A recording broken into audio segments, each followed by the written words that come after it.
கடவுள் தான் இதை எல்லாத்தையும் பார்க்க வேணும். அவர்கள் எமக்கான உபகாரத்தை தர மறுக்கிறார்களே. ஏழையான நமக்கு உரித்தானதையும் அபகரிக்க நினைக்கிறார்கள். குணவதியாச்சி ஏன் இவ்வளவு சத்தமா கத்திட்டு இருக்காங்க? அதுவா, அந்த 5000 ரூபாய் வெள்ள நிவாரணி காசு அவங்களுக்கு கிடைக்கலையாம். ஏன்? முழு நிவாரண காசு அவங்க வாங்கத்தானே வேணும். அவங்களோட கெட்ட காலம் பாவம். இப்ப முடிஞ்சு போனது நினைச்சு கவலைப்பட்டு என்ன ஆக போகுது? ஒரு மனிதனா நம் உரிமைகளை புரிஞ்சு வச்சு குணவதியாச்சிக்கு ஓட்டு போடும் இல்ல. ஆனாலும் ரொம்ப நாளாக கணக்கெடுக்காமல் இருக்க சமூர்த்த திட்டங்களை பற்றி இன்னும் கடையில் புகார் கொடுத்து தான் இருக்காங்க. வாக்குரிமை பற்றி கருத்து கூட சொல்ல முடியும்னா எப்படி? அதோட அந்த உதவி தொகையெல்லாம் எப்படி அவங்க வாங்கிப்பாங்க? ஒரு கடிதம் சரி எழுதி படிக்க தெரியுமா? எப்படியோ பாட்டி மாதிரி பழைய ஆக்கள் காலகாலமாக இந்த ஊருக்குள்ளேயே முடங்கிடுவாங்க. இந்த நாட்டிலேயே உரிமை அவங்களுக்கு இருக்குது. இது எல்லாமே அரசாங்கத்திட்ட பிள்ளை தான் மச்சான். அரசாங்கத்தை குறை சொல்லி வேலையே இல்லை. இவங்க உரிய ஆவணங்கள் பேப்பரை செட் பண்ணி கொடுக்கலாம் தானே. இந்த விஷயம்லாம் நமக்கு தேவையில்ல. அப்போ அப்படி சொல்லாத. நமக்குன்னு கடமைகள் இருக்கு. யாரும் கஷ்டத்தில் இருக்கும்போது கண்ணை மூடிட்டு போகவே கூடாது. நியாயம் தான், எனக்கு தெரியாதுடா. அப்படியா? விடு. நம்ம உரிமைகள் பொறுப்புகள்னு வரும்போது நாங்கெல்லாம் ஒரு அறியாமை தன்மையோட தான் இருக்கோம். என்ன கைஸ், உரிமைகள் பொறுப்புகள் பத்தி பேசிக்கிட்டு இருக்கீங்க? என்ன கதை? ஹாய் ருவன்மல்லி, இந்த காலை எங்க போயிட்டு இருக்க? நீங்க 2 பேரும் லீவ்ல ஊருக்கு வந்திருக்கீங்க. நீங்க ஏதோ பொறுப்புகள் பத்தி பேசுறத கேட்டேன். நம்ம இன்னும் சின்ன பிள்ளைகள் தானே, நமக்கு என்ன பொறுப்புகள்? நாம தான் இதெல்லாம் தெரிஞ்சுக்கொண்டு பழைய தலைமுறைகளுக்கு சொல்லி விளங்கப்படுத்தணும். சும்மா ஆட்சியாளர்களை மட்டும் பழி சொல்லி கொண்டிருந்தா நாடு எப்பவுமே முன்னேறாது. சரி, நீ சொல்லு. நம்மட உரிமை பொறுப்பு என்ன? முதல்ல குடியுரிமைன்னா என்ன தெரியுமா?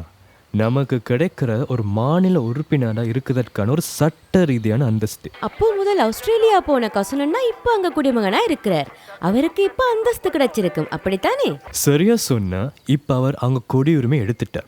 அதாவது சட்டப்படி இங்க இருக்கிற உரிமைகள் நன்மைகள் எல்லாமே அவருக்கு கிடைக்கும். ஒரு குடிமகனா இருக்கிறதுனா வாழ்ற அந்த நாட்டு அரசாங்கத்துக்கு கிட்ட இருந்து பாதுகாப்பு சலுகை எல்லாம் எடுத்துக்கிட்டு நாட்டுக்கு உண்மையா இருக்கிறது தான். செம்ம, அதுக்கெல்லாம் அதிர்ஷ்டம் வேணும்ல.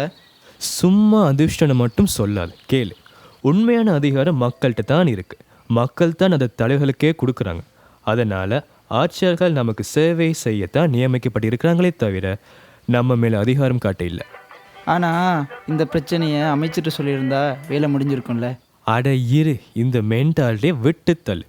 ஆட்சியோட ஐடியா எடுக்க அமைச்சருக்கு பின்னாடி ஓடாம இதுக்குன்னு அரசு நிறுவனங்கள் இருக்கு. நாம தான் தேவையில்லாமல் எல்லாத்தையும் குழப்புக்கிறது. இன்னொரு நாட்டில் குடியுரிமை எடுக்க எம்பி பின்னாலே போவோம். அதுக்குன்னு பொறுப்பான அதிகாரிகள் இருக்கு. நீ முதல்ல சொல்லி இருந்த தானே அரசுக்கு நேர்மை இருக்கணும்னு. நேர்மைனா அடிமைத்தனம் இல்லை. அது நாட்டோட சட்டங்களை மதித்து அதோட கட்டமைப்போட பொருந்தி வாழ்றது தான். ஒவ்வொரு குடிமகனுக்கும் அவர்னு பொறுப்புகள் இருக்கு. இது நேர்முகமாக தான் இருக்கு. நாங்க தான் குழப்பிட்டு இருக்கோம். சரி, அந்த பொறுப்புகள் தான் என்ன? ஒரு குடிமகன்னா ஒரு சூழ்நிலையை பொறுத்து அதுக்கு ஏற்ற முறையில் சொந்த நிலைப்பாட்டில் நடவடிக்கை எடுக்கணும்.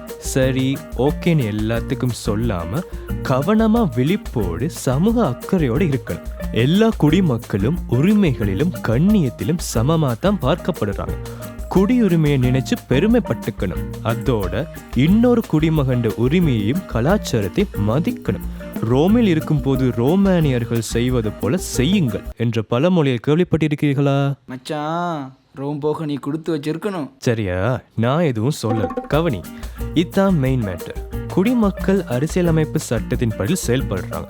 பொதுமக்கள் இந்த டென்ஷனை தாங்கிட்டு அவங்களும் தங்களோட பங்களிப்பை சமூக முன்னேற்றத்தை கொடுத்துட்டு தான் இருக்காங்க. இது எல்லாமே ஒழுங்கா நடந்தா குணவதி ஆட்சிக்கு நடந்த மாதிரி எதுவுமே நடந்திருக்காது. அது உண்மைதான். நான் குடிமக்கள் உரிமைகளை பற்றி பேசிட்டு இருந்து நாங்களும் இந்த உரிமைகளை பற்றி கட்டாயம் தெரிஞ்சுக்கணும். இது பற்றி மேலும் அறிந்து கொள்ள சரியா அண்ட் சரியாவின் கதையை காண தவறாதீர்கள். குணவதி பாட்டி, இருங்க, அவங்களோட உதவியோட நாங்க இதை செய்து முடிப்போம்.